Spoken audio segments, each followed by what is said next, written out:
Day 2 of using this Gen 1 Pokemon filter to try and beat Brock's fully evolved team with no legendaries. Don't think our team yesterday was quite strong enough, so we're going to run it back for another battle. Not a great start at all. We're going to have to go Tangela because it's the only one that's a typing advantage.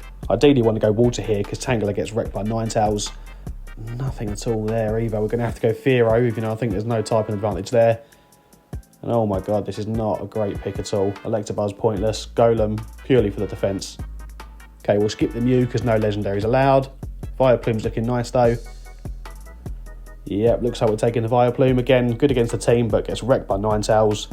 No water Pokemon at all on this team yet. I think we'll pick up the Hypno here. And we're going to end with Steel. That's the only one that is the water type. I think we need 4 big hitters probably to get through to the next round and take on Misty. But let me know in the comments if you think we've won today. If not, I'll run it back for a day 3.